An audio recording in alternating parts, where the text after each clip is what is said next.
अस्सलाम वालेकुम everyone, welcome to my new video. I hope you all are doing good. यहाँ पे मैं लोडेड फ्राइज़ बना रही हूँ। बहुत टाइम से मैंने नहीं बनाए, बहुत टाइम पहले बनाए थे। यहाँ कर मैंने जब बनाए थे तब मैं व्लॉग्स की दुनिया में नहीं थी। मैंने आपको बताया कि व्लॉग्स की दुनिया में बहुत लेट मैंने कदम रखा है। पहले मैं बहुत मज़े की चीज़ें बनाती थी, हर टाइम ऐसी चीज़ें बनाती रहती थी और बस तभी तो मुझे देसी खाने बनाने आते नहीं है। ये चीज़ें तो मैं बहुत अच्छी बनाती हूँ, जुगाड़ भी लगाती रहती हूँ, अपनी ट्रिक्स भी लगाती रहती हूँ और मैं ऐसी चीज़ें मैनेज कर रही होती हूँ, ऐसी जुगाड़ लगा रही होती हूँ और जुगाड़ में इतनी अच्छे लगते हैं। मैं आपको अगर कभी अपने किस्से सुनाऊँ तो आप हँस के पागल हो जाए। एक किस्सा आज मैं सुना दूँगी आपको। तो खैर यहाँ पे लोडेड फ्राइज़ के लिए मैं आलू छील रही हूँ, आप देख रहे हैं। खैर आप देखते जाएँ, ज़्यादा समझना इंशाल्लाह मैं साथ-साथ रेसिपी शेयर करती जाऊँगी। एक दिन घर में ऐसे हुआ था। अच्छा, आपको लगेगा कि एक आलू मैंने फेंक दिया, मैंने फेंका नहीं था, वो मैंने वापस ना उधर अपने वेजिटेबल बॉक्स में डाल लिया था। वेजिटेबल बॉक्स तो नहीं, वो एक नया उस दिन बकेट खोली है हमने, तो वो भी सामान में 3 बकेट्स हैं बट एक ही अभी यूज़ हो रही है। इतने तो प्याज टमाटर लाता नहीं है कोई, के सारी यूज़ और टोमेटोज़ तो हमने फ्रिज में रख दिए थे और ये आलू और प्याज इसमें रखे हुए थे। अच्छा, इनको मैं बारीक-बारीक चिप्स भी काटूँगी, साथ-साथ मैं करूँगी बातें करूँगी अपनी। बात ये है कि एक दफ़ा मैंने कहा घर में मैं शवारमे बनाती हूँ, मुझे कॉर्नफ्लोर और मैदे का डिफ़रेंस नहीं पता था। मुझे लगा कॉर्नफ्लोर इस तरह ना पड़ा हुआ था बॉक्स के अंदर ज़्यादा-सा, एक बॉक्स में पड़ा हुआ था ज़्यादा-सा मैदा। मुझे लगा ना कॉर्नफ्लोर मैदा ही है, मैंने वो पकड़ के गूँध दिया आटे की तरह। तो मैं जब गूँध रही हूँ मुझे पता चल रहा है कि ये कैसा मैदा है। मैंने कहा चलो ऐसा ही होता होगा। नहीं, मेरी कुकिंग थी, मुझे कोई पता नहीं था, मैं बस जुगाड़ लगाती रहती थी। अच्छा खैर मैंने वो सारा आटा मिक्स किया, इधर मैंने शवारमों के लिए चिकन रेडी किया, सॉसेज़ रेडी किए, सारा वो खीरा काट के सिरके में रखना और फलाना-ढिमकाना सारे काम कर लिए। फिर ये हुआ कि फिर मैंने जब मुझे फ़ील हुआ, देखा कि नहीं ये तो मैदे का डब्बा हो रहा है और कॉर्नफ्लोर, मैंने खैर कॉर्नफ्लोर की ही रोटियाँ बना के सारों को शवारमे लपेट के खिला के, तो उसके बाद मैंने कहा अम्मी आपको एक बात बताऊँ, मुझे डाँटेंगी तो नहीं अम्मी? अम्मी ने बोला हाँ क्या डाँटना है? अम्मी का एक बात होती थी कि वो कहती थी कि नुकसान करेंगी अपने घर में ही करेंगी और सीखेंगी तो नुकसान करेंगी तो सीखेंगी, करती हैं तो करने दें। जब हम किचन में होते थे हम कुछ भी करते रहे तो अम्मी रोकती नहीं थी, बस सामान मंगवा देती थी, अब्बू को बता देती थी कि आपकी औलाद कुकिंग कर रही है तो आप सामान वगैरह ले आया करें। उन्हें पता था कि हम बहन भाई मिल जाए तो हमसे ये ऐसी चीज़ें बना के खाते रहते थे।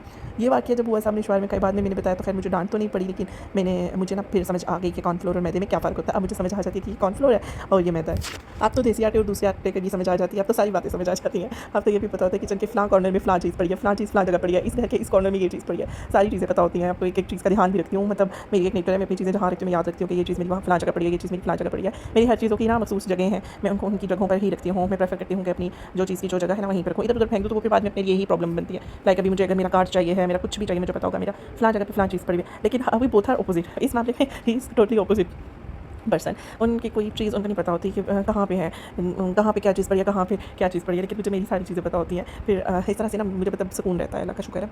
अच्छा, यहाँ पे मैंने चिकन छोटे-छोटे पीसेस में काट लिया था, मेरे पास थोड़ी-सी पड़ी हुई थी चिकन की बोटियाँ। मैंने कहा कुछ पीसेस हैं, इनको छोटा-छोटा बारीक-बारीक काट के, तो मैंने सारे बेसिक स्पाइसेस जो होते हैं, कॉर्नफ्लोर नहीं सॉरी सॉसेज़ जो होते हैं वो मैंने डाल के चिकन पकाने के लिए रख दिया और क्या अच्छी तरह से पक जाए। उधर मैंने चिप्सों के ऊपर क्या लगाया था, मैंने मैदा लगाया था और नमक मिर्च ज़ीरा लगाया था और वो मैंने ना फ्राई होने रख दिए थे।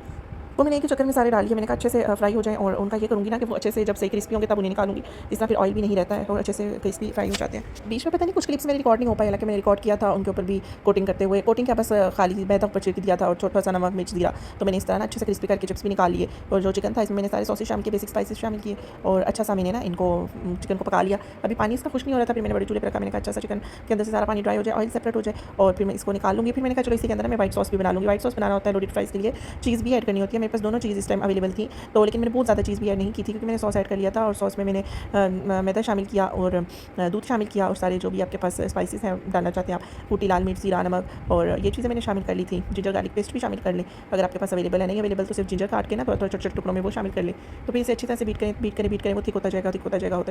तो बस बहुत ज़्यादा थिक भी नहीं करना, लाइट सा थिक कीजिएगा। तो बहुत ज़्यादा थिक हो जाए ना तो वो फिर बाद में गुठलियाँ बन जाती हैं, मतलब इस तरह लगता है गूँदा हुआ आटा है। तो इसके बाद मैंने कहा मेरी स्टफिंग भी रेडी हो गई थी, सारी चीज़ें बस आखिर में मैंने लेयर्स करनी थी, वो मैं आपको बताती हूँ। सॉस में मैदे को थोड़ी देर पैन के अंदर ना घी में या बटर में पकाना होता है थोड़ी देर, ताकि वो कच्चापन आटे का बीच में ना आए। जिस आपने मुझे देखा था ना मैंने कुछ पकाया था, मेरे पैन के अंदर ऑयल था, मैंने इसलिए और ऑयल ऐड नहीं किया था, नहीं तो आप बटर ऐड कर सकते हो, घी ऐड कर सकते हो।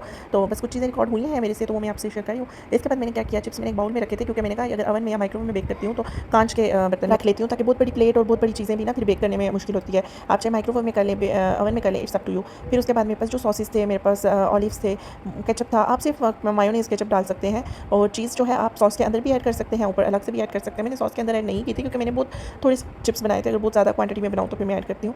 तो उसके बाद बस मैंने इसको ओवन में कर लिया, ओवन में नहीं किया, माइक्रोवेव में कर लिया। तो ये बहुत गर्म हो गया था बट चीज़ अभी भी मेल्ट नहीं हुई थी। लेकिन फिर जब मैंने इसको डालना स्टार्ट किया, आप धुआँ देखिएगा, तो वो फिर ना खुद ही मेल्ट हो रही थी साथ-साथ, वो एकदम से मेल्ट नहीं होती है, वो आप थोड़ी देर स्टे देंगे जब तो वो मेल्ट होती जाती है। इनकी फाइनल लुक कुछ यूँ थी और यकीन करिए इतने टेस्टी थे 1 मिनट के अंदर ये खत्म हो गए।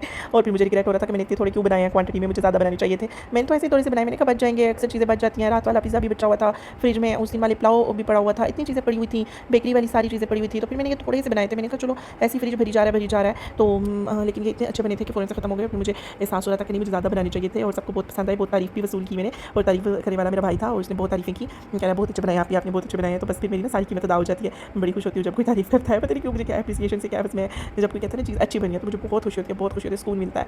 और ये इनकी फाइनल लुक थी, ये मैंने फिर सर्व किए प्लेट में, फिर चीज़ खुद ही मेल्ट हो गई थी बीच में और इतने सॉसी थे, इतने सॉफ्ट थे, बिल्कुल मतलब इनका टेस्ट भी बहुत मज़े का था। ऊपर मैंने गार्निशिंग भी कर दी थी। आप उसमें गार्निशिंग में कोई भी चीज़ शामिल कर सकते हो। यहाँ मैंने अपनी तरफ से अच्छा सा इनका शूट किया, मैंने कहा चलो मैं अच्छा सा शूट कर लेती हूँ, अच्छा सा दिखा देती हूँ। देखिए बस इस तरह 2-3 प्लेट्स थी इतनी क्वांटिटी में और लेकिन मज़ा आया हमें खा के। साथ में मैंने चाय वगैरह भी बना ली थी, मैंने कहा चलिए चाय भी पी लेते हैं, शाम का टाइम था, अच्छा सा कुछ खा पी लेते हैं। बहुत मज़ा आया खा के और मैं उम्मीद करती हूँ आपको ये वीडियो बहुत अच्छी लगी होगी। आप लाज़मी ट्राई कीजिएगा, बहुत ईज़ी सी कुकिंग है, आपका हार्डली 20 मिनट्स लग जाएंगे क्योंकि चिकन को भी पकाना होता है ना, तो फिर दैट्स व्हाई थोड़ा टाइम लग जाता है चिकन के पकने में। चिकन के लिए ना आपको सॉसेस वगैरह ऐड करने पड़ेंगे बीच में, इसीलिए चिकन सॉफ्ट होता है और फुल कुकड हो जाता है ना। अगर वो हाफ कुक हो तो वो फिर टेस्ट अच्छा नहीं होता। ईज़ी सी रेसिपी है, इसमें आप मैक्रोनीस बॉयल करके भी ऐड कर सकते हैं। मैक्रोनीस वाली भी आपको मैं बता दूँगी, जैसे आलू मैंने चिप्स ऐड किए थे ना, ऐसे आलूओं के ऊपर एक मैक्रोनीस की लेयर भी लग सकती है, वो भी बहुत अच्छे फ्राइज़ बनते हैं। मैं उम्मीद करती हूँ आपको वीडियो बहुत पसंद आई होगी। मिलते हैं नेक्स्ट वीडियो में, अपना बहुत ख्याल रखिएगा। अल्लाह हाफ़िज़।